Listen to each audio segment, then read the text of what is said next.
What's up, everybody? I got brand new stand-up dates, and I got brand new stand-up material, baby. May 5th in Buffalo, second show. Got a few tickets left. May 6th, Ithaca, New York. May 7th, Albany, sold out. May 28th, Newport, Rhode Island.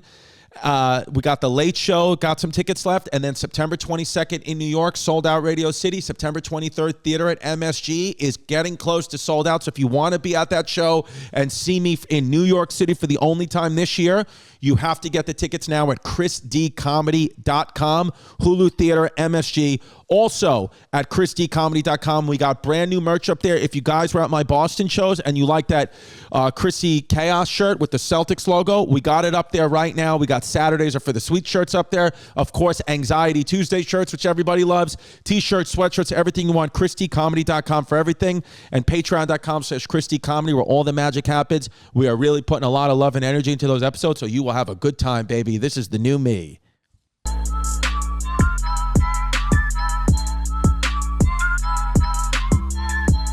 What's up, everybody? Welcome to another episode of Chrissy Chaos. We've had a nice run. By the way, I know my look is I'm slowly starting to go insane. And the thing is, if I could stop it, I would. You know, I know a lot of you guys are like, you know, enough with the glasses, the chain. It's like, I don't want to do this. It's not like I'm putting on the glass. It's almost like they're putting on me and the chain and everything. So like, I hear your guys' comments, but there's actually nothing I can do. My hair's doing everything that's happening to me is just the tan.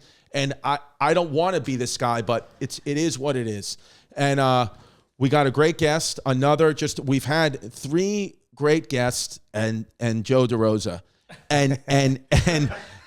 And literally, it's another first timer here on Chrissy Chaos, Mr. Jim Norton, folks. I actually like the look, and anybody that shits on that look, it's because we know we can't pull it off. Right. If I thought I could pull a look like that off without irony, I would absolutely do it. Yeah, because here's the thing with this is I don't necessarily think that I can or am pulling it off. I just kind of feel like I'm going through this thing where I'm like, you know, you're only going to live once, and I'm like, I want to just go through different eras and like hopefully live to at least 50 and look back and be like, oh, I had a bunch of different looks. Yeah, this is like a 1977 energy. That's this is what I'm doing. That's like a Friends with Serpico vibe. It all started because the show that you did with me, the Super Maximum Retro show on Vice every Tuesday night, I said, at least let me keep wearing this look so the ratings go up, and it hasn't been working. No, it's okay. They've been slowly going down. Have they really? That's pretty common do? with the new show. With the new show, they start high and then they tend to go down. We had a nice stinker last week of 12,000 views. That's all right. Yeah. I mean, it'll live on the internet forever, and maybe they can go back up eventually. Yeah, or maybe I'll kill myself on episode 1 of season 2. That's right. I tell myself the same thing too. You know, no, Jim, Doug Bell's gonna live, and people will. No, they're not. No, they're not, Jim. They don't care. So speaking of this, I just realized, I don't know if I heard it or today, April of 1990 is when you started stand-up. Yes. So this is your 33rd year of comedy. I guess so, yeah. I didn't think of that, but I think it was like April 7th or something. It was like the first week of April in 1990. Yeah, I didn't think of it. It's 33 years. 33 years of comedy. Oh, it's when Christ died. That's what everybody said. My whole 33rd birthday was like, shut up. And that's why I praise Allah. I'm going to kill you all. My mother was so doting, though. She said, that's when Christ died. And she pinched my cheeks and said, but you've done more. What a lovely mother. So in 33 years, I feel like of comedy, is it one of those things where like, you know, I'm about 12 or 13 years in and I'm already being like, man, comedy was fucking different when I started. Right. So changed so rapidly. But do you think in the last 5 years, yeah. What do you want? You want us to throw it out? Yeah, we'll throw it at Pimp. No. Okay. Do you think that comedy has changed, like it's always changing, or has the last like 3 to 5 years really been like their most radical shift? I like the way it is now. It's fun to watch just comedians try to get each other in trouble. Yeah. Like, yeah, you never saw that before. Comics, like, I never gave a shit what other comics were saying. And now comedians are trying to call out other comics. Like, that's a problematic joke. So it's just kind of fun to watch just comedians biting each other's assholes out in a circle. Yeah. So, yeah, it's much different. Yeah, it's much different. I know. I kind of, but the thing is with me is like, I kind of just feel like with what we do, like with stand-up and all that stuff, like even though it's evolving and now you're going to go on TikTok and put clips up, whatever it is, I kind of just feel like, yeah, but it's just part of the job. Like when I started comedy, it was one way, and then all I want to do is do comedy, so I'll keep evolving. Like sometimes I'll hear people be like, I'm not going to change, I'm going to keep doing it the way I want to do it. I'm like, that's fine, but your career will slowly shrivel away, and that's not what you want. You want to have a career in this, so I'm like, I'll just try to keep as much integrity as I fucking can. But it's like, half the reason I'm wearing these glasses because I know the clips do better when I fucking put the glasses on. Yeah, I mean, if I evolve, I want it to be because I want to evolve, not because I feel like there's a pistol at my head. Right. But I haven't evolved then much. You come. Yeah, sure I do. One in my mouth, one in my asshole. Why the hell not? Over the course of these fucking years, man, I feel like you told one time one of the funniest stories. I don't know if I heard it. Maybe it was on one of like these Opie and Anthony like YouTubes, like listening back where you told the story of like how you got dumped by a girlfriend once or got caught cheating because you printed out like 30 7-page text. Yep, a 7-page, a true story. Yeah. I was dirty talking, and I'm such a fucking pervert. Like I just have to like get euphoric recall. Like just look at just jerk off to read it. And I hit the wrong button and I sent it to the printer. And she was taking a college course. She was like going back to school to take a course, and she went to the printer to pull out a paper she had written. And was like, it was in the printer, and she brought it to school. And the only reason, like, I truly believe this, that like I think she would have set the fucking bed on fire and killed me, was she didn't hand it into her professor because she happened to be looking through it first to organize it. Right. And she saw the 7-page PDF of my dirty talk. and she also knew I didn't fuck the girl because she could read it, and I was trying to get the girl to fuck me, but the girl didn't want to. Like, we were just talking dirty, but that's the only reason I think that she didn't stab me in my sleep. Yeah, I feel like, because what I was like, because, we've all done, I mean, by the way, I've done stupid shit like that. One time I fucking plugged my phone into my ex-girlfriend's computer, and then I didn't know. Oh. And then it was like the computer was like, I was like, can I charge my phone? She's like, yeah, use my laptop. And then there was a button, that comes up and says, would you like to transfer all the data from the phone? And I'm like, sure. Why? Like, I'm not even, because I'm computer illiterate. And then next thing you know, it's just fucking videos and pictures just saved on her fucking hard drive. And I was like, well, there it is. It's over. Never sync. By the way, Bluetooth in cars, go fuck yourself. I never Bluetooth link. I was shopping to lease a car about 15 years ago, and they started to have those things. So I'm like, yeah, let's connect it. Right. And all my contacts came up, and one of them I think was called S&M Fantasy Girl, and it was so fucking humiliating because I'm sitting there in the car with the sales guy who's showing me how to operate it, and I'm like, well, that was a judgment error. I never should have. Because it was just the contact name. Right. Yeah, very embarrassing. S&M Fantasy Girl. Yeah. Yeah, dude. Speaking of S&M Fantasy Girl, everybody's talking about it. This Dylan Mulcahy for Bud Light, Nike. Dylan, what's her last name? No, Dylan Mulvaney. Is it related to John's brother? Dylan Mulvaney. Yes. Mulvaney with the Bud Light Nike. Which I don't. Do you have? I don't. I care and I don't care. I'm like, whatever, man. Then fucking, listen, anytime I drink Bud Light, I don't feel trans or anything like that, but it's like, it's a good beer. I have no issues at all. I mean, Kid Rock is shooting it with an AK-47, blowing it up. That guy's a maverick. Oh, look out, folks. Kid Rock is coming. Yeah. Do you care? I don't give a fuck. It's celebrity endorsements or cultural icon or cultural, popular person of the moment endorsements have never deterred me from fucking buying something, nor have they ever made me buy something. Yeah. I would drink Diet Coke if Hitler was on it. I wouldn't care. If there was a little mustache on the can, I would still not drink Diet Pepsi. I don't give a shit. Yeah. Yeah. It's what people who are so mad at that, it's like they're creating a dragon because they want to feel like they're slaying a dragon. It's meaningless. Yeah, that's how I feel. It's like even everybody's talking about this stuff. I'm like, yeah, I think it's just another thing for the media to make money on, so we all watch and get mad, and then they put the ads on their shit for it. And they're also trying to market, like, I'm really weird with commercials. Like, I think they're trying, some people go, how come there's always going to be a black guy, a white guy, an Asian woman? It's like, well, they're trying to sell products to all these people. Everybody. So I don't care if they want young trans people to buy Bud Light, because I imagine it's not their first drink of choice. Yeah. They're like, hey, let's see if we can market it with this person, and maybe they'll buy it. Yeah, so I don't give a fuck. Yeah, well, that's what the whole argument with Bud Light was. Like, they were like, know your audience. I was like, well, maybe they do know their audience, and they want to get other people to fucking drink the product. And people got so mad at me for a tweet. And I know that Twitter people are just reactionary and morons. But I just tweeted something about how I wish people would get this angry when Bud Light or Jack Daniels caused someone to slam their car into a family in a crosswalk. And it was just a statement about, like, the anger directed at this is so ridiculous compared to people being angry at the results. And they're like, that's about personal behavior. I know, you fucking jerk off. Yeah. I know. Yeah. Holy shit. I know. People, that's, I don't know. Do you still look at the comments or do any of that stuff or barely? I looked at them on that one because I kind of knew it was going to come in. As soon as I sent it, I absolutely knew. Yeah. But no, I typically don't because I don't want it to make me dislike people. Right. Like the comments make me hate people for being so fucking stupid. Right. And so no, I typically don't. And I don't check view counts. And I know it sounds like bullshit, but I really don't care. Like I don't go back over old podcasts and go, how many people is it? I just don't give a shit. Well, because I think some of that too has got to be because you came up, you already established before all this stuff.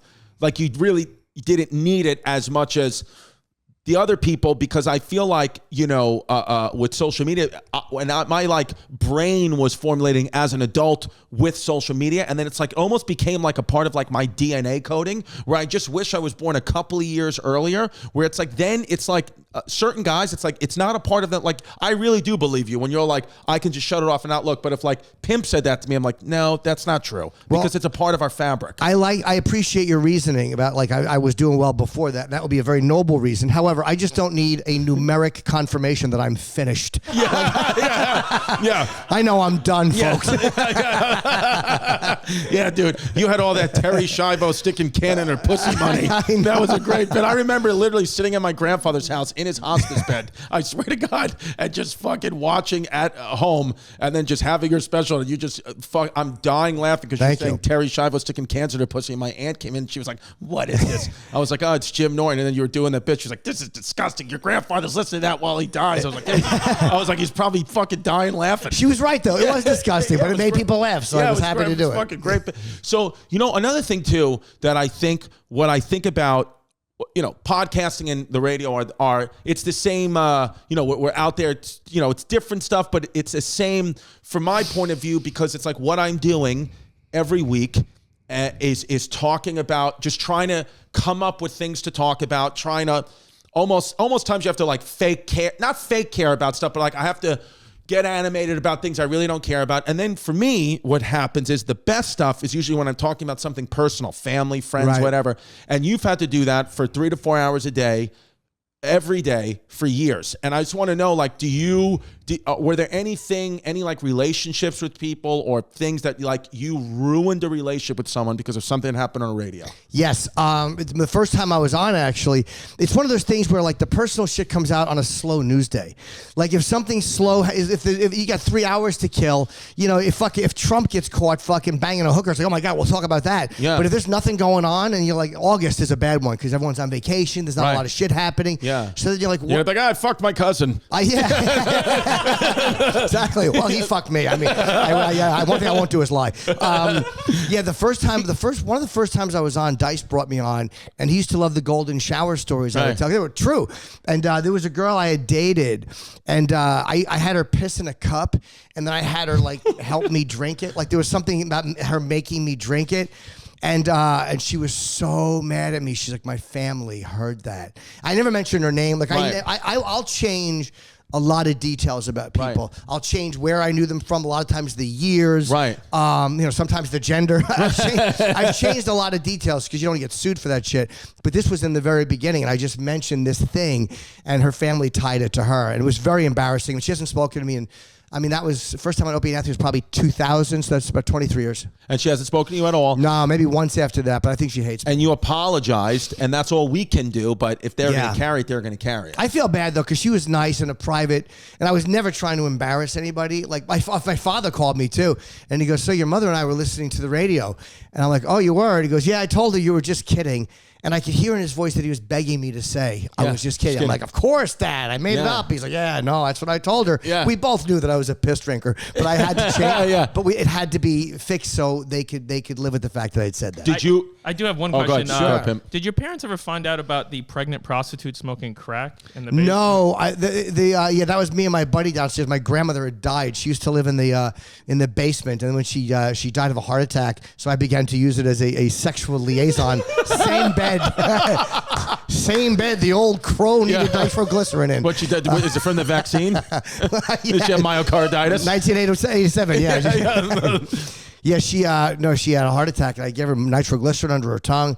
And when she died, I wound up her whole downstairs. I just remember there was a JFK book called Johnny We Hardly Knew Ye, and there was a pregnant girl smoking.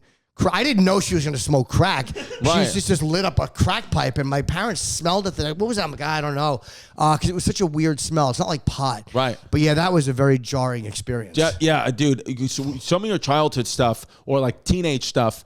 Because when did you get sober? February of '87, so I was 18. So when you get sober at 18, that's a wild life. That means some wild stuff was happening. And kicked off. A lot of the sex stuff kicked off after that because you're replacing one thing with the other. So, but you told this story, and I'm paraphrasing it, but dude, I was fucking crying laughing how like you went and I think you're driving with your buddies, and you guys used to like do pranks and all that shit, and then you threw like motor oil at somebody, right? Oh, yeah. There was a couple of things. Like this is when I was still drunk. I would throw I would piss into a cup, and we would throw it at people. I would throw cups of piss at people. Your own piss? Yeah, couples. Oh, yeah. Yeah, but that was just because I was 15 and not getting laid. Yeah. People shoot up schools now. Me, I just lobbed a cup of piss. It was a gentler time. Yeah. But no, the motor oil I didn't throw. I used to hang out with these two.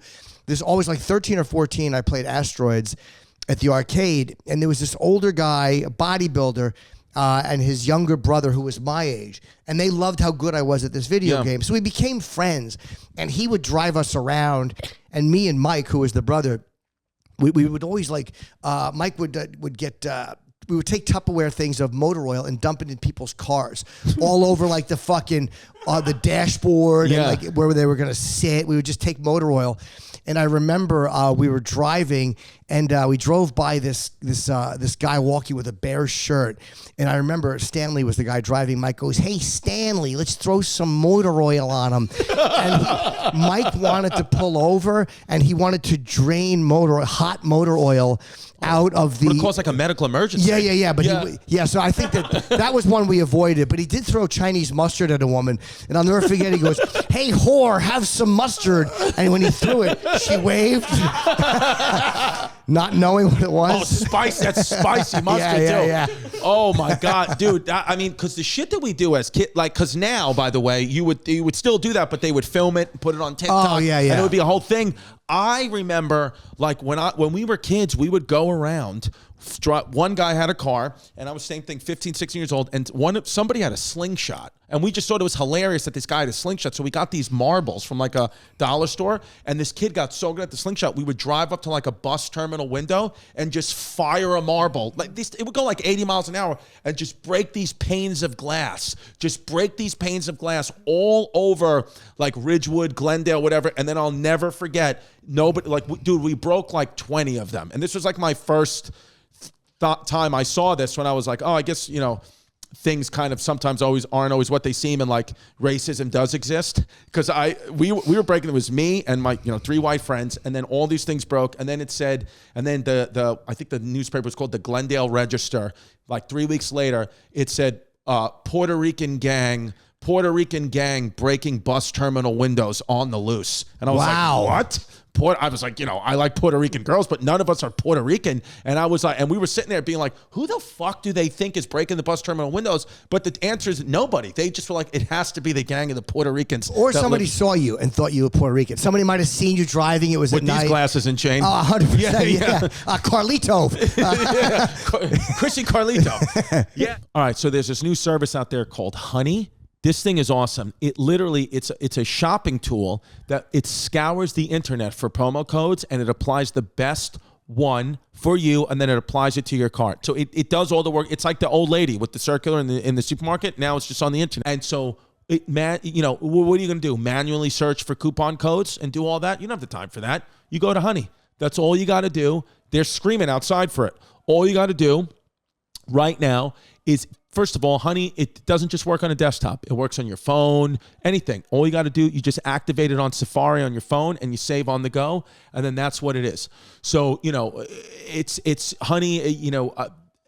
I personally went on it. I saved like $100 on one order. It was like, sometimes the deals are that sick. Sometimes a little lower, but I was trying to find a birthday gift because I don't have one. So I was doing Honey. and it helped. So right now, it got discount code. So right now, you can get, by the way, you can get PayPal Honey for free at joinhoney.com/Chrissy Chaos. That's joinhoney.com/Chrissy Chaos and get PayPal Honey for free.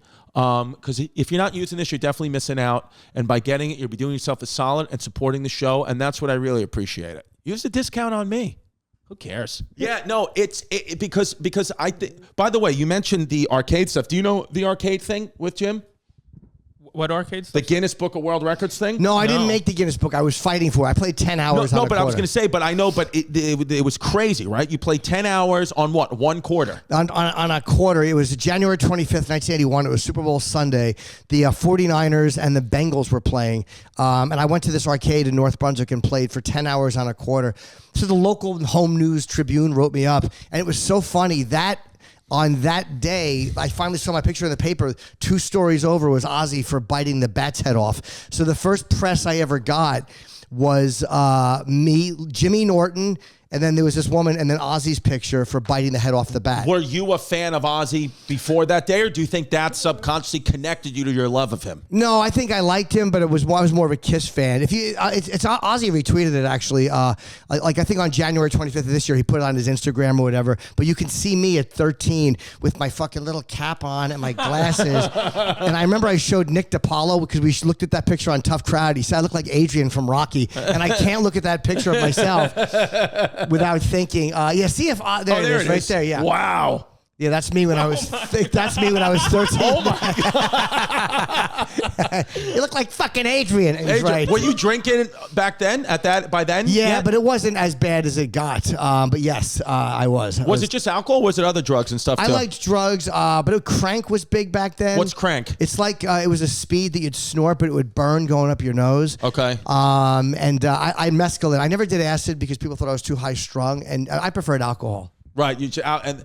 Wait, how was mescaline? You said you did mescaline? Yeah. I thought it was a how type was of that? salad. Isn't that like you really hallucinate? It would make you, but it wasn't as bad as acid apparently. Right. I don't know exactly what it's derived from, but I used to like doing mescaline, hash, of course, but I prefer drinking. What was the moment when you were like, I got to get sober? It was just a bunch of suicide attempts that were kind of fake. That attention. Yeah. That douchey suburban angst. I know. Nowadays, though, you fucking would have went viral. That would have. Oh my God. It would have been I would great. have gotten the collective social hug.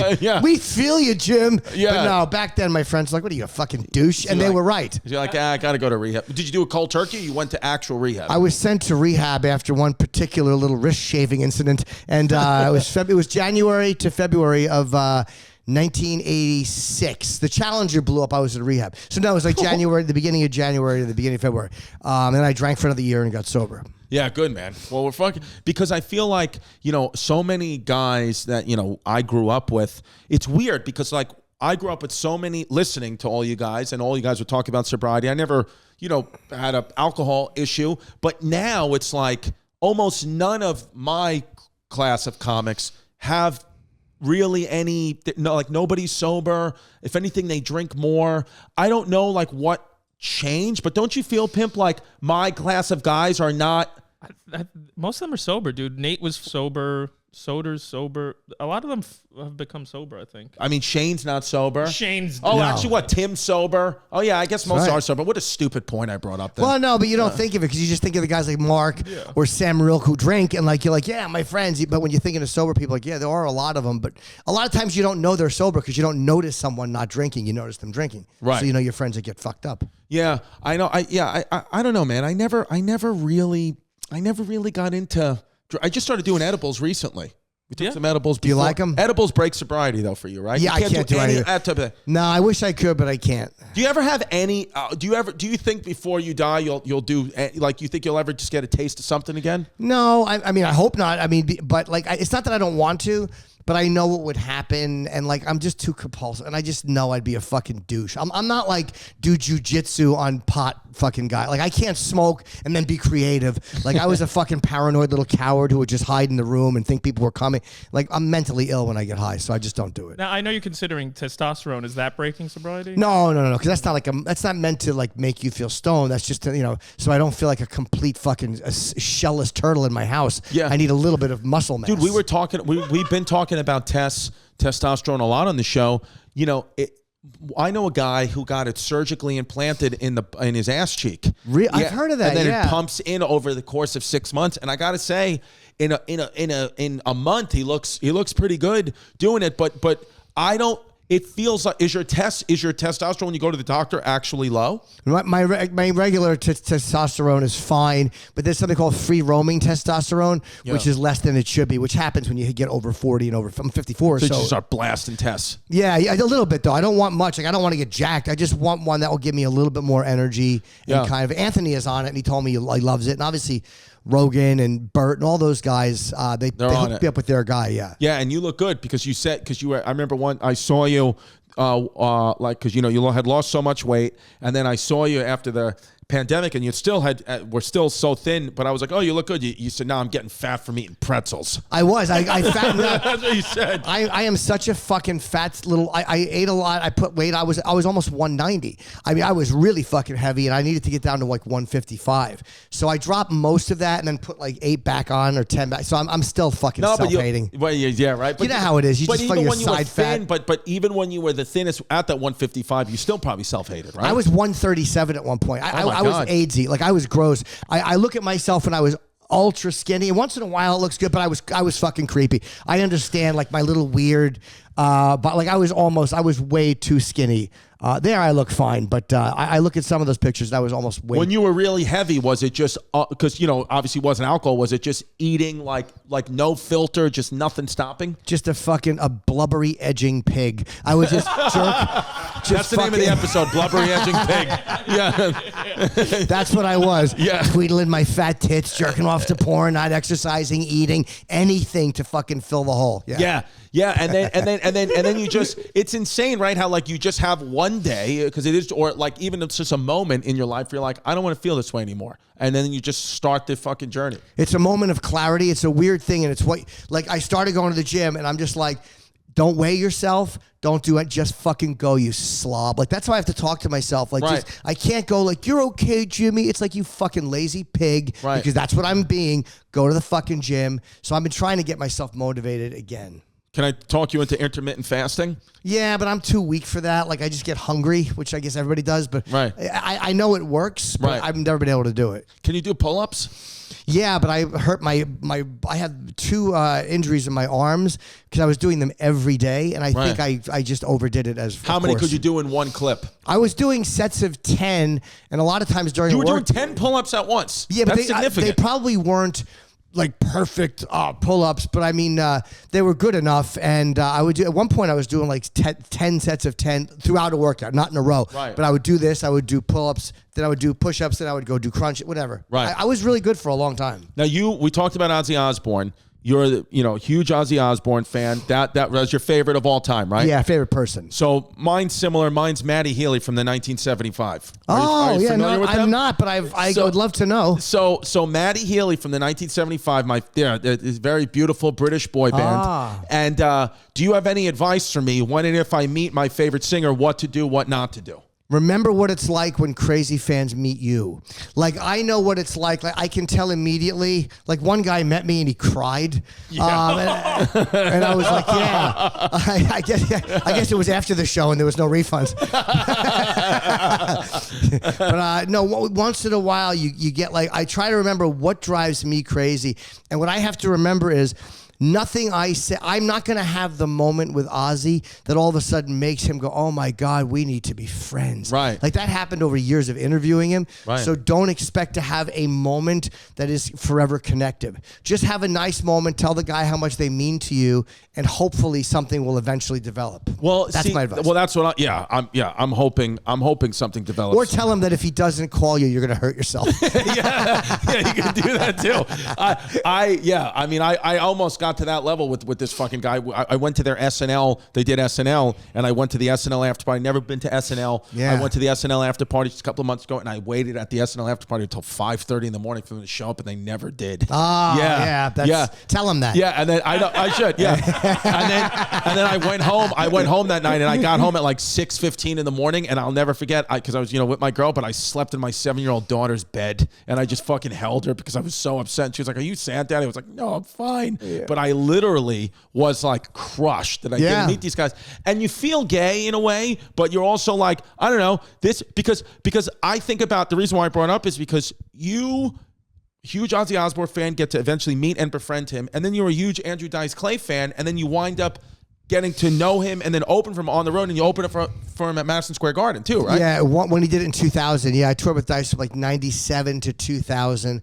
Around the time Sebastian started touring with him, I know Bobby Lee Diaz opened for him at that point, like occasionally. Yeah, but you were a huge fan of him and a huge fan of Ozzy, and they both came into your life. That's pretty sick. Oh yeah, I got very lucky. Like Dice, it's funny. I saw Dice at the Patrice benefit like last week. Like I'm still close with Andrew. Right. And Ozzy I see once in a while in LA. So yeah, it's really weird, but it takes a while. Like, like especially if you're doing a show and you're promoting their stuff, that's how a lot of people come to like you. Like those guys who you like probably like you, or they would like you. Well, what happened was I did a thing. Oh, here, Jim's coffee is here. Sorry, there's thank you.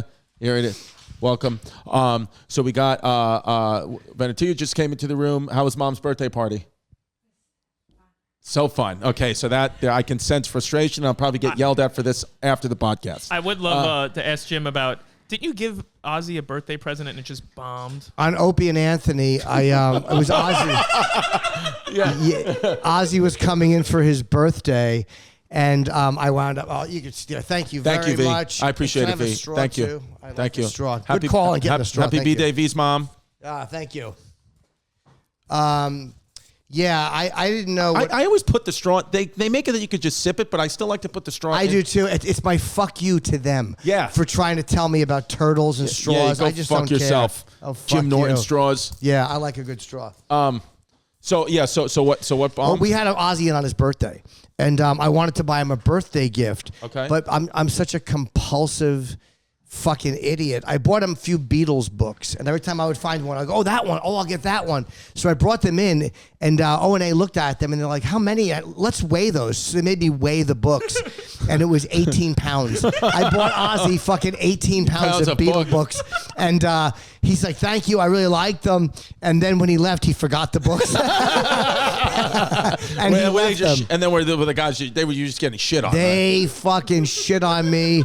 Opie made a video of it, and it was very funny because I didn't realize that Ozzy had left them, and then his assistant came back, and but it was for Ozzy's cup that he had left, so he just came back and took Ozzy's cup, and they left the books. Yeah, and see, that's a story, that's an example, but you never tell Ozzy that. No, but I wouldn't care because he would probably go, what? Then water for Jimmy? Yes. Oh, if you don't mind, I don't think he would care. Yeah. But I would tell him that, but it would just be like, yeah, all right. Sorry. Yeah, because what happened was with me is, I love this band in 1975. I love Matty Healy. And then in an effort to get them to notice me, because I've been getting upset that I've been, moving forward in my career and selling more tickets. But, everybody else gets like a surprise pop-up celebrity that comes to their show. And sure. It's like, oh, that's never, it's never me. It's like, oh, one of your dad's friends is here. Yeah. That's always what it is. And I'm like, how come nobody who's fucking famous likes me? I suck. I'm a hack. I'm a loser. So I said, you know what I'm going to do? I'm just going to go, I'm gonna do like what girls do when they neg you, when they kind of say things and then it goes the other way. So I went out there and I started creating the story that I said, I have a friend who knows the band, the 1975, and they said they don't think my comedy's funny. They saw a bit of mine, they saw the 9/11 bit, and the lead singer himself said my comedy sucks. And then all the fans started tweeting at him and everything like that, and it gets back to him. And then it just made him be like, wait, who is, I don't even know this. What is he talking about? And then he watched my comedy and he wrote me a DM. It's like, I watch your comedy. I think you're great. Oh. And I was like, holy shit. And now I don't have the balls to tell him that I fucking lied about the whole thing anyway. Because then he keeps asking me. He'll be like, hey, I don't know who the hell told you I didn't think your comedy was funny, man. And I was like, I keep blaming on my friend Pat, and my friend Pat doesn't know anything about it. And I'm like, my friend Pat said it. He said he knew you from this and that. And he's like, yeah, man, I'm sorry, but I will publicly now say I made the entire thing up. That's funny. You were like, but that's looking for more than that's looking for the hug from the person we like. Like that's wanting the person that's like saying to a girl like, you're so pretty and I'm ugly, and she goes, no, you're cute. Although no, I've never heard that. I've always had silence when I've said that. But yeah, that's what that is. It's like looking for the person to love you. My girl was like, she was like, like honestly, she was like, I'm getting like a little freaked out, like how much you like keep talking about this guy. I was like, honestly, you should be. I love this guy, and if I fucking meet him, I don't know where my sexuality is going to go. It could just finally escape to where it wants to be. Yeah. Once in a while, you get those people. But for me, it's never been like actors or celebrities. But usually, I've dabbled, of course, but never with like actors. Like, never looked at De Niro and went, "Fuck, it sucks." I mean, I would in a movie, but I've never thought of it. Lick that fucking mole. Yeah. I saw this story. A Spanish actress had a surrogate baby with her son's sperm because her son died. Hello, Fresh, everybody. Hola, Fresca, America's #1 meal kit. Hello, Fresh. We use it in my house, okay? It is the best meal service plan out there. It is America's #1 meal kit. They have smart carb. They have the smart recipes, low carb, food packed with protein. You can want to go vegan, you go vegan. You want to go all meat, you go all meat. They mix and match for you. They got great desserts, and you spend less money doing it this way than going to the supermarket and doing it yourself. They make it easy to cook, beautiful, wholesome meals. You get more time with your family. HelloFresh. All you got to do right now is go to HelloFresh.com. HelloFresh.com/chaos50 and use code chaos50. HelloFresh.com/chaos50 and use code chaos50. Everybody poops, okay? You're not alone. We're all poopers, and a lot of people get anxiety when they poop, or it's just hard for them to poop. There's a lot going on in people's lives. Well, Seed is here to help you out, okay? Seed's DS-01 Daily Symbiotic, they support healthy regularity, healthy motility, and ease of evacuation, okay? So you're going to take gorgeous, beautiful poops, it's going to be beautiful. When you're taking Seed, your poops just feel amazing, okay? They feel amazing. I really don't poop unless I've taken Seed, okay? I'll hold it in. I'll hold it in like one of my kids until I take a Seed. It's the best.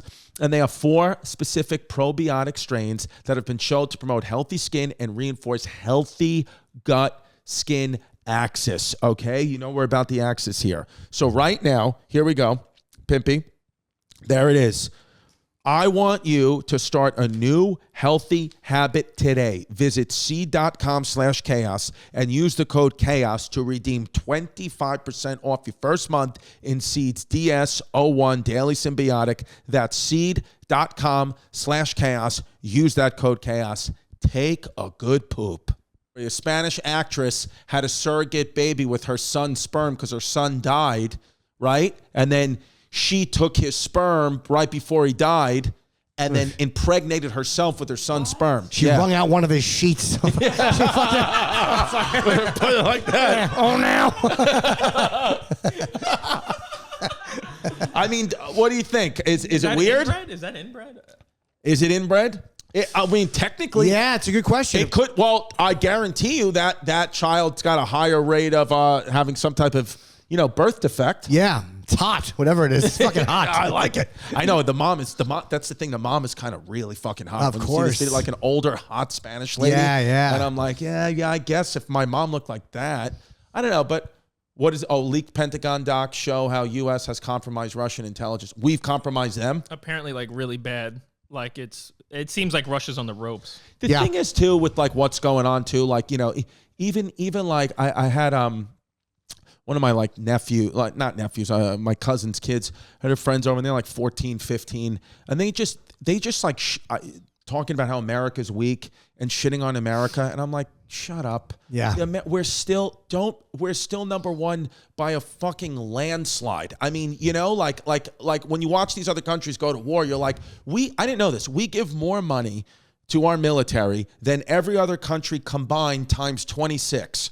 So you take every other nation in the world, put that together, and then times that by 26, and that's how much we give our military just from our own tax money. I wonder if that's because China and Russia, their money comes from somewhere else, probably, like because the government funds it, so they probably do as much. My statistics. No, but but it might not be from taxes. It might just be the government just says, "You're paying this. You're only getting paid a certain amount, and the rest of the money you're keeping." Right. Yeah.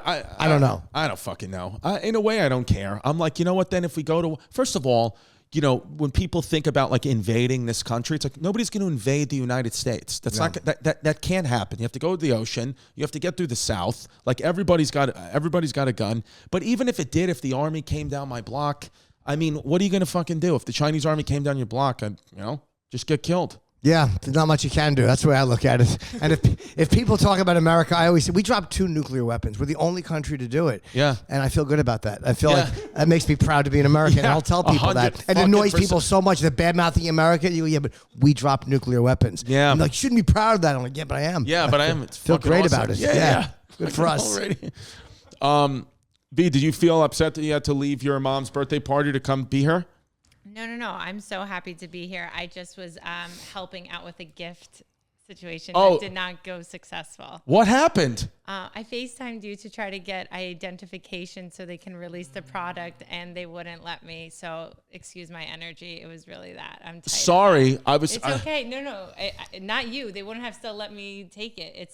Do we have we don't have the gift. But we paid for the gift. We paid for. Is it a gift for your mother? No, it's a gift for my girlfriend.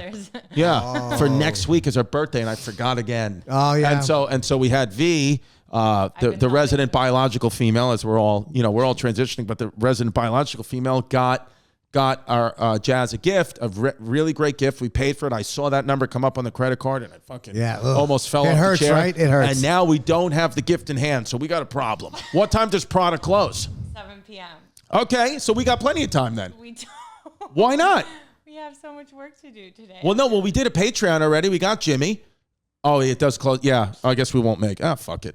You know what? Sorry. What did you guys do today? Well, maybe you could get it on Monday and give it to me. Okay. Yeah. All right, there we go. Can't you go tomorrow, or are they close Sunday? It's Easter. Oh, right. Open. Yeah, those money-hungry fucking pigs don't care. Yeah. It's not my Easter. Yeah, that's right. It's not Greek Easter. Do you celebrate Greek? Easter?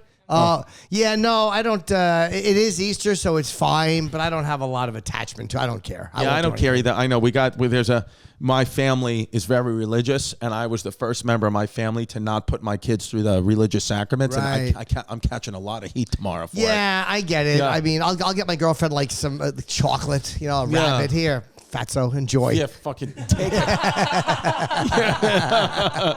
it.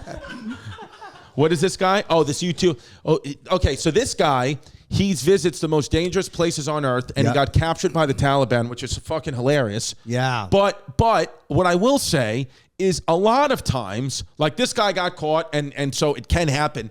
But a lot of times, these places that the media makes us believe are so bad are really, it's just like a small section of it is bad. Like if you put a camera, we did this yesterday. If you put a camera on downtown Kiev right now, they're doing podcasts. Everything's open. Cafes are open. Everybody's hanging out. It's just one part is bad, and that's where the war is. But the other parts are fine. But this guy got, and he's still actively captured by the Taliban. Yeah. You think they're gonna? What are they? They're gonna behead him on his own YouTube? That'd be great. It'd be great for likes and follows. Yeah.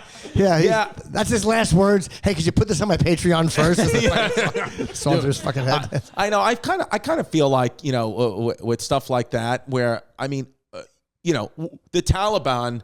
I mean, what are you really going to do with him? Right? Like you took him, you kidnapped him, but like our governments, you're not going to barter anything with them. The government's not going to give you anything for this fucking YouTuber. But you know how annoying it is for him to come over and make their life content and make money and go back to like a nice life. They probably just want to kill him. Or they're probably looking at his phone and seeing all the footage to make sure that he's not gathering information to bring back to the government. Boo, and talking about videos, I mean, the Taliban, everyone talks about this fucking social media, YouTube craze. The Taliban, they were first to the game. They have better edits than Mr. Beast.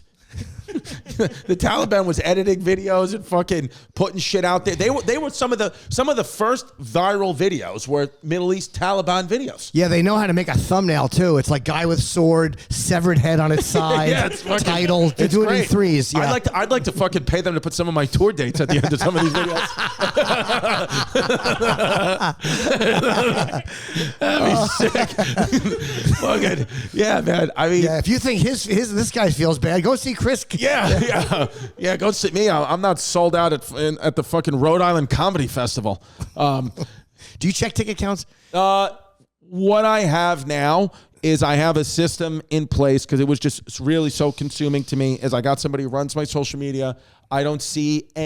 Same thing. No comments, no likes. Very, very seldomly. So like I have a family account for my daughters that I will post pictures on, and then once in a while search my name with this. My thought will say, "Oh, just search your name, Chris, your public account to make sure that it's going up to par." Blah, blah, blah. And then I'm fucking looking at the comments, and you get sucked right back in. So I deleted that, even my family account, off my phone, and I with the ticket counts though, my agent will send them to me once a day, and I usually I treat it as I don't obsess over it, but that's my one like vice, if you will. Which check out my show, Super Maximum Retro Show on Vice. Not doing well, but it's on at 10 o'clock, and I check it, and it's kind of like my little vice to just look. I look at all the numbers, and then I just throw it away, and I'm like, I've paid people now, or my social media guy, to do the most we can, to promote all we can. And if it doesn't happen, and if I don't sell out, or if I don't not fully sold out, if nobody's there, I'm like, it's what it is. You're going through this journey, and fine. It is what it is. Yeah, it's not going to matter. Like I look back on shows that I've had that were sold out or that weren't sold out. It's like you don't necessarily remember. As long as I don't have to cancel a show. There's nothing worse on a late show Saturday than when you hear, and that's the curtain. When they're closing the fucking curtain, you're like, that sucks. It's my fault. Well, we had Louis in here, and Louis, he was like, we were, somehow it came up, and I was like, like, what would you do if you were like only like 80% sold? He's like, then I'd play to the audience minus 20%. It doesn't matter. He's like, as long as it's like 50% of the room is there, and you have enough people to gather audience, to get an audience and get the energy in the room up. It's like, don't be so concerned if it's 98%. None of that matters. That's sometimes those are great shows too. Like the Sunday night show at Caroline's, sometimes it'd be sold. Sometimes they'd close the curtain. That would always be the weakest one. Right. Or the Thursday. And those are always great shows because you're like, fuck it. And you just you're very relaxed and you explore. Yeah. I like those shows. Yeah. And I feel like you didn't start selling out right away. Like you didn't get the Opie and Anthony stuff, and all those tickets came a little bit later in your career. Like you were doing it for 10 years before you started to sell any real tickets, right? Oh yeah, maybe over 12 years. I was, and I remember just as I started selling out, like doing theaters at the Tower Theater in Philly, the Orpheum in Boston, then we got kicked off the air. So then I had these fucking theaters on sale, and I had to try to sell tickets. It was horrifying. But then you stayed. But then right when you guys got back on the air, you went on that whole thing, and you're selling even more tickets. I did, but I'm an acquired taste. Like, there's certain things I talk about, like, that I've been talking about for a long time, Monster Rain, all that shit. It's like, you lose a piece of an audience doing that, and it's fine. Yeah, because I feel like, how I feel is I spent so many years, not selling at all. Like really like selling like, miserable. I remember one time I sold so few tickets at the DC Draft House, the owner asked me for some money back. Like the owner, because my agent had negotiated, like, no, Chris will sell. Trust me, I had a new agent. He's like, he'll sell. And I got they gave me like an extra like $1,000 bonus, and I fucking just shit the bed so hard that they were like, we need that money back. And I was like, fine. And I went through so many years of like, just absolutely knowing when I land, I'd have to get there a day before to do the early morning press. I would do all the early morning press, do everything they wanted me to do, and it wouldn't even make a difference. I would sell no tickets and just curtains closed, late shows canceled, all that stuff. And for me, it was hard because I was on MTV's Guy Code, so I had. People would think like, oh, you must be doing so good. Right. My family was hitting me up for money because I was on MTV too. I'm like, I make $500 an episode. Like I don't make anything doing this show.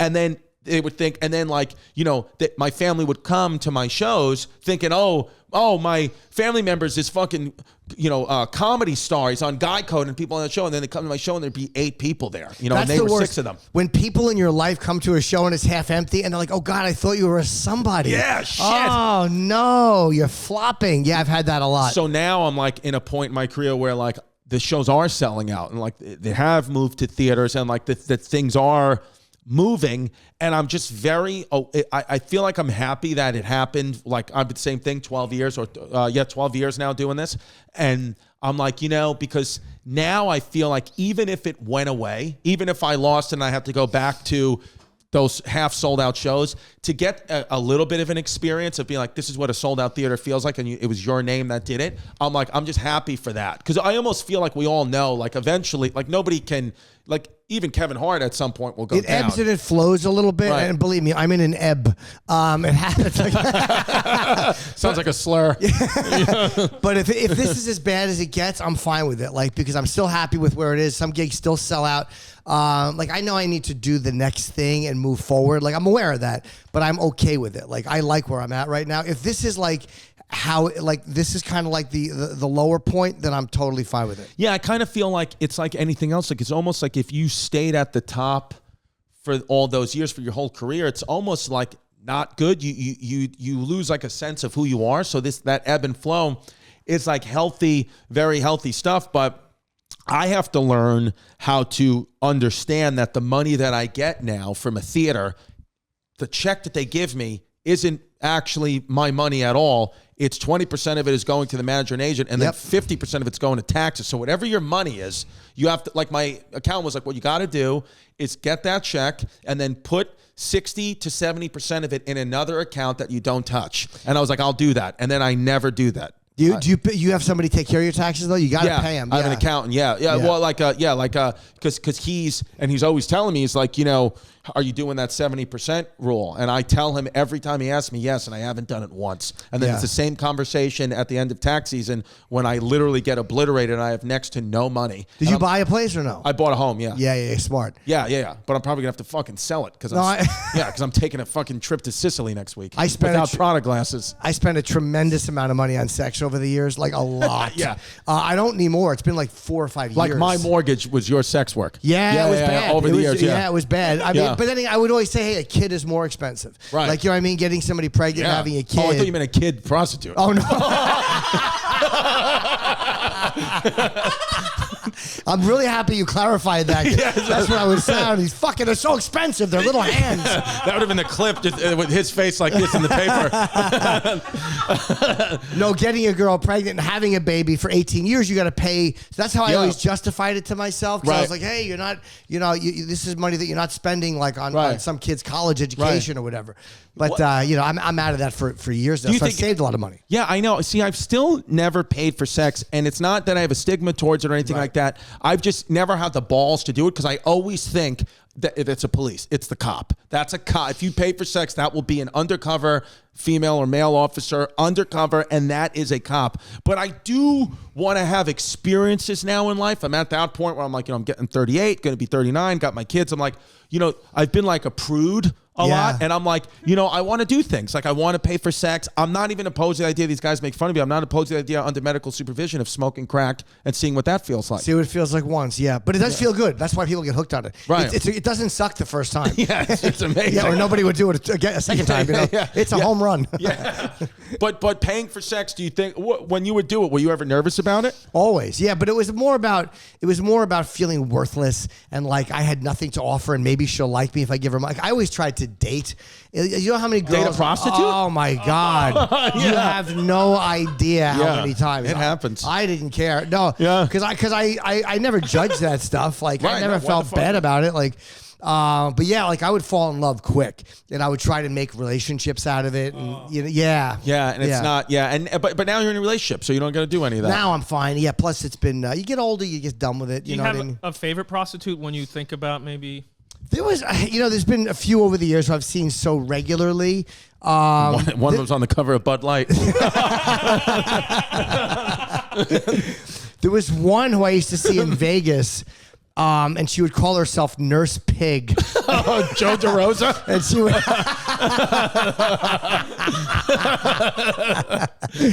and she would wear a nurse outfit, and she was so fucking kinky and dirty. She was really, I haven't probably seen her since maybe 2005. I think I saw her when I was opening for Dice in the 90s, but she would make me so crazy. But I would have married her. Like at that point, I would have fucking married her. I would love these women. Yeah. Nurse Pig. Yeah, if you're listening, hopefully you are.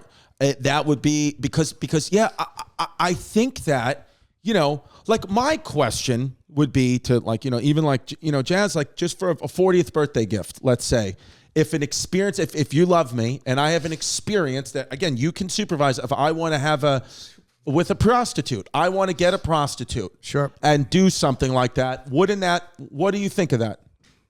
What do you think of that, Pimp? I think you should pitch it. That sounds great. You are deserve going to it. Prada for her. Exactly. I mean, it's fair that she lets you do that. Do that. Just one. Like there was that Curb Your Enthusiasm episode that Larry was hilarious where he was like, one of his birthday gifts, his wife Cheryl was like, hey, if we're married 10 years from now on that 10-year wedding anniversary, whatever it is, you can have sex with another woman. And then it's the 10-year and he's like, and he does it. And I'm like, wouldn't that would keep so many relationships, like, because with my intermittent fasting, there's light at the end of the tunnel. There's light at the end of the tunnel with me when I say it's very hard not to eat sweets. It's very hard to not eat after 6 p.m. But I know on a day like Saturday, that's my day. I go off the rails today, and I'm excited. I can do whatever I want, and I could be a fucking dirty little nurse pig. Yeah. And then I'm thinking with sexual stuff, I think for the man and the woman, I could put my ego aside as a male, and you kind of have a light at the end of the tunnel when they say, because people are like, oh, it's going to be just one person forever. I think why not be a little bit more sexually free. Like a cheat meal. Yeah. Kind of, yeah. But you tell your girlfriend, look, if we're married for 10 years and you want to go out and fuck 6 guys, then come and get cleaned out, feel free. Put yourself on cleanup duty. Jim's like, you better let me be part of that bukkake. And is Vegas the best place for prostitutes? No, I think because so many people are just kind of stopping off. I don't think there is a best place. Depends on who you're looking for. I booked a tour one time years ago because there was a couple of girls I wanted to see, and there was a couple. Like I used to hire couples and just watch them. Like these couples that were like fucking exhibitionists. Yeah, that was they always like that kind of stuff, hot. yeah. Yeah, that was kind of hot. What are you paying for that? What's that? What would you pay them? What is Money? that How much? Yeah. Back then, again, this is years ago. Maybe $250 or $300 or $400 just to jerk off and watch. Like you weren't doing anything. You were just kind of hot to be there, and it was like watching porn in your room, but they were there. It was OnlyFans. Yeah. Right. Yeah. Before OnlyFans, right? Yeah, it's like a pair of Prada glasses. Yeah, kind of. What is that I don't have? I'm gonna give her these glasses. Seriously. Oh, she's gonna fucking murder. Were they you. being real stuffy bitches too in the Prada store? Yeah, they were. That's why I was just, actually one guy was nice, but the manager was just like, sorry, we can't help you. And I was just like, I started to But think- you placed the order. But you're saying because you used my credit card. Yeah, my name, yeah. That's what it was. How far is the Prada store from here? It's I don't know. I don't know I mean, how Where far is would it? it be from our studio, which is in the West Village of Jersey City? it's a Far. block How away. far would it be if our studio was in Soho? 4 blocks away. So it's right here. Yeah. So after we gotta let Jim go to his spot soon. Why don't we just go to this fucking store? Let's all go If to I don't, Prada if I today. see, here's the thing. Here's the predicament I'm in. Not a predicament, Right. but I did this. I taken Jazz, for her birthday, my girl, on a trip to Sicily. That's Okay, nice. That's fully like a real, I had to spend some money on this trip. Sure. But Flying business first? yeah, business. Yep. For her birthday. And then if I though don't, because we fly, her birthday's April 17th, we fly April 16th. So if I don't give her a gift though, even though we're going to Sicily and I paid for a lot of money for this trip, that's the gift. But if I don't give her a physical gift on her birthday, she'll be upset with me. I understand you. You got to Yeah. hand them something Right. and then the trip on top. I totally So get you it. just got to deal with that. How about you put an envelope with plane tickets in it? Yeah. And she opens that and you go, there's your fucking gift. Yeah. I tell her, I sent her the fucking the QR code. Yeah. My wallet. Yeah, but I guess it is right. I guess I do. I'm happily gonna get her these glasses. It's all gonna be good. How long are you doing in Sicily? 5 days. Oh, that's nice. You ever been there? No, we did Rome and then Venice and then back to Rome. I'm so stupid. We should have done something else for the last few days. But it was nice. I enjoyed Italy a lot. Yeah. I don't know if I'd rush back, but I mean, it was fun. Yeah, to be honest with you, everybody says you got to do Italy, you got to do Greece. I have no issues with those countries, but I'm like, I like Ireland and England and London. I'd rather Germany. I want to go to those places. Places I could do stand-up. Like London Yeah. I would go to again because I've done stand-up. Greece I would see, but I'm so afraid of getting ripped off on these tourist trap places on the island. Yeah. Like, there's a few places that really Destroy you. Yeah. destroy you. But I would see Greece once. Would you go to Australia or do any of that? I've done gigs there, so yeah, I would What go. do you like it? It was fun, yeah. Me and my manager did the Sydney Harbor Bridge Walk, which is you go to in Sydney and there's a bridge, a suspension bridge you can walk up and over, and it's really horrifying if you're afraid of heights. So I did it just to kind of get over the fear. over it, yeah. It didn't work. I mean, I'm terrified. Yeah. Have you done it? No, I've been there. We almost did it, but I walked the bridge and I was like, whoever's doing this is crazy. Yeah, it was scary. It's very scary. I had a show on sale, already almost sold out in Sydney, and then and a whole Australian tour booked for June, and I canceled it. Why? Because I got anxious about being 20 hours away from my family. Really? So I just fucking did a pussy thing, and I said, well, we're postponing it, but because we were postponing it, and I was thinking, oh, well, let's postpone it because I'm just going to bring my family, and then that'll make me feel better. And then I took them to on a road trip. Well, not a road trip. Today I had to take them to their mom's spin class, and to load up the kids and take them to a spin class, drive from Staten Island to Queens. I was like, I want to fucking kill myself. So I can't do a 20-hour flight with them to Australia. It's not going to work. So I don't know. I keep pushing these dates, but I don't know why I have it in my head that I can't be on the other side of the world from them. But then it's like, well, you've been to the UK before. Like, you know, what is it? Like, well, why don't you really want to fucking go? And I don't know. Maybe I got a fear of kangaroos. I have no idea, but I should not. I said to myself, when I was in England, I was there for the Yankees Red Sox. I booked gigs. They didn't really sell. This 2018, 2019. And I wanted to see the Yankees play the Red Sox in London, the first and only time they ever had a international game in London. I had tickets to the game, and my friend was going to come meet me there. And then he couldn't get on the flight for some reason. And then he was like, I can't make it. And I was going to have to face the fear of going into that stadium and sitting in the game alone. And I fucking just flew home. I never went to the game, couldn't get the money back on tickets, and I just went home, and I said, I'll never do it again. And now I've just done it again and canceled Australia. Well, comedy's a solo job, so it's almost like you get to go to Australia. Like, you would bring your family, but it's good to go there, do the gigs. Go do the gigs. They've already been postponed, but I will do them. Do the gigs because, like when you restage, do it because you're opening a market that eventually you can bring your family to, and maybe you want to go there for a vacation, and you'll be able to bring your family to a week or two Australian vacation and get it paid for. Like, it's one more thing you can do. Right. I would do the gigs, but I did it once. I was happy I did it. I flew Qantas. First business class? A business class, but those fucking assholes don't have Wi-Fi. What? I mean, and this is recently? This was the 2016. They still don't have it, by the way. What's the point of that? And I said to this flight attendant, I'm like, you don't have Wi-Fi? And he goes, well, that's so the businessman can get away from I go, is that how they tell you to sell it? I was fucking livid. Livid, this piece of shit airline. So what the fuck? So you just have to watch their fucking shitty Australian movies? It was infuriating. So I would take another airline if you can avoid shit Qantas. Yeah. Their big thing is we've never crashed. I'd rather be on one that might crash and at least go down fucking answering an email. Yeah, but it was a nice. I did Melbourne and I did Sydney, and you should definitely do it, man. It's I know being away from home probably sucks. I don't have kids, but it's worth it. But I think that sometimes too I get this anxiety that I can't control, and these come up with these things in my head of why I don't want to do something. You know, I'm known that like Chrissy cancels, like always canceling, always because it's the last minute. I think I just get this, even though I don't wear it, I get this like overcome with anxiety, and now what I've done is I just not put that on my kids, but I say, oh, the reason I can't do it is because my kids, but it's really not. It's not. You're afraid. I'm just afraid, and I don't know why I'm afraid. Do you bring an opener? Yeah, I was going to pay for him and have him come out and do the whole thing, and he couldn't believe it. He was like, what are you talking about? You said we were going to go to Australia. We're going to New Zealand. It was like a whole thing, and I was like, yeah, man, I postponed it to next April. He was what are you afraid of? Like, sometimes it helps to figure it out. Like, why am I fucking... Like, I get scared of shit all the time. Like, what am I scared of? Like, what? Like, I think really what it is to be...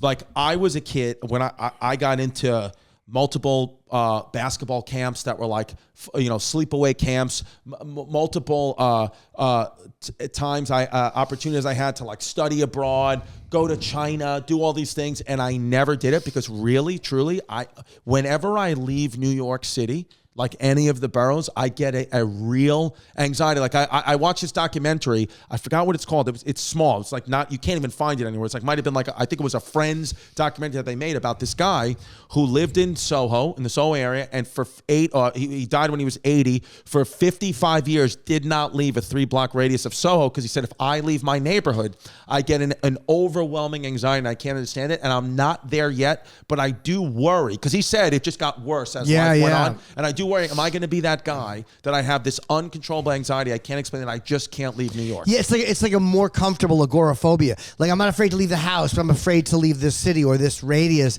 But you just got to make yourself do it. Like, I make myself do stuff I'm afraid of, and it's never as bad as I was scared it was going to be. But I make myself do it. Yeah, I'm a fucking idiot. I should just go. No, I understand. Though. I know you're terribly afraid of turbulence, and it seems to somebody just passed away from turbulence on a private. No, plane. but that wasn't that woman on a private plane. But it's probably because she wasn't buckled in. She probably broke her neck or something. But that was actually a plane malfunction. They said it wasn't turbulence. At first, they thought it was. It was some private, and it had jumped up or whatever. And I'm gonna guess she smashed her head. I've gotten more scared of it, but I'm also sick and tired of myself. I'm like I'm driving to Cleveland. Really? Because you don't want to drive. You don't want to fly. No, and I'm also like, it's 8 hours drive. It's like a 2 hour, 15-minute flight, and flights have sucked so much, and they get delayed all the time. I'm like, I just don't want to deal with it. But are you going to drive, or is somebody going to drive your car? No, I'll drive. I don't mind driving. What kind of car you drive? I lease a BMW X6. Oh, I got an X5. Yeah, it's nice. It's comfortable. Do you like the X? I like the X6 but it's not bigger than the X5. The X6 is like, it's not is it a two? It's four passenger. It's a four door. I believe it's a 4-door weird little like a kind of a weird spaceship looking thing. It's cool, right? It's too big for the city. I'm a fucking idiot, but I like driving it, and it'll be nice to go to Cleveland and just not have the pressure of the flight times. Like, do you bring anybody, or you're going to do that drive alone? Sean Donnelly is going to be there, so he'll work with me. I might bring my girlfriend. I love Sean. And there's somebody that shoots stuff for me that I might actually bring her with me as well. With us. I just don't know yet. I'm still debating it. That's not till the end of, by the time this airs, it'll have been done. Yeah, already No, that's okay. With the timing on that. By the way, how great would it be if I was killed in a car wreck and now you're hearing me predict it? Oh my God, after 4 half-sold shows. Jim Norton's dead. Yeah. And then I'm playing the child prostitute clip. Do you have any, what you want to ask, what you always ask? I always ask a ghost question, but I know you already did a fake ghost story for TV, right? Yes, I did. I made it up. I wanted to do. No, I had a weird, scary experience when I was touring with Dice in the Stardust in one of the rooms. It was, and they said there was weird things that would go on. And the truth of the matter is that I thought I was asleep in the room, but I was sick. I had like the flu. And there was a pool table in the upstairs suite. Dice had given me his suite because he had a home in Vegas. And I thought I heard a pool ball, that sound of a pool ball being dropped, like not the pool balls breaking, but the sound of a pool ball dropping onto the top of a table, which is a very distinct sound. And I went and the door was locked. And I went upstairs and the balls were all scattered on the table. But now I look at it, the dropping sound was probably just my sleep apnea waking me so I didn't suffocate. Right. Like your apnea will wake you with weird shit. But they asked me to go on celebrity ghost stories and I really exaggerated. Yeah, exactly. Yeah. Well, yesterday I was talking to Joe DeRosa yesterday, and I was saying I do just that. I exaggerate and embellish stories. He was like, "You have no comedic integrity. You're lying." I was like, "No. What am I going to do? Tell you the fucking truth? I'm making shit up here." And it's not. And by the way, the truth and lies mixed. We're entertainers. Like, you're not. You have plenty of integrity if you make things up. Like, the only thing is if you're giving like a serious speech and you're going, "This is my story," and you're making things up. Like, I'm a Ukrainian refugee. You're raised in Staten Island. All right, then you're kind of a cunt. But if it's just in joke form, how many times I've lied on the radio? I've downplayed things or I've upplayed things and I've made them worse. Like, it's about being entertaining. It's not. We're not just telling the truth. Yeah. Carlin said, and Joe should know this because he got an amazing tattoo on his arm. Carlin said every joke has an exaggeration. Every joke, it has to. Otherwise, it's not a joke. It's just a statement of fact. So the exaggeration is some form of a lie. You see that, Joe? You fucking pig. All right. Well, Jim, Cleveland was last week. Oh, it was great. Honestly, it was a fun gig. You got killed in a car accident. Yeah. But where will you be next week? In May 19th, I'm going to be in Bethlehem, PA. May 20th, Wellmont Theater in Montclair, New Jersey. I'm going to be at Rogan's Club in July. I don't think that's on sale yet, but I'm sure he'll tweet it and it will sell. And then I got on Bert Kreischer's tour. Oh, the Fully Loaded tour. I got 2 dates there. Main Wellmont Theater in Montclair, I think, is one of the best theaters in the fucking tri-state area. It's amazing. I've done it before. It's probably my 3rd or 4th time doing it. It's a great gig. Great gig. I hope people come to it. Yeah, go see Jim in Montclair. When I was there last October, one of the fans emailed me and said after the show she was sexually assaulted at the bar next door. Really? Yeah. And By a person at your show, or she yeah, didn't know? blamed it on my comedy somehow. Oh, she's a psycho fan, but she Obviously. blamed it on my she blamed it on me. Oh, I was like, great. I don't inspire Yeah. that at all. A woman would actually write and go, after your show, I went home with a guy and he lost his erection and panicked. That's my comedy. He just kept wanting to shit in my mouth. Yeah. He wanted me to tip tinkle into his lips. Yeah. Yeah. All right, guys. That was Jim Norton. Go Thanks. check him out. And what was the website? JimNorton.com? Just JimNorton.com. JimNorton.com, folks. See you later. Goodbye.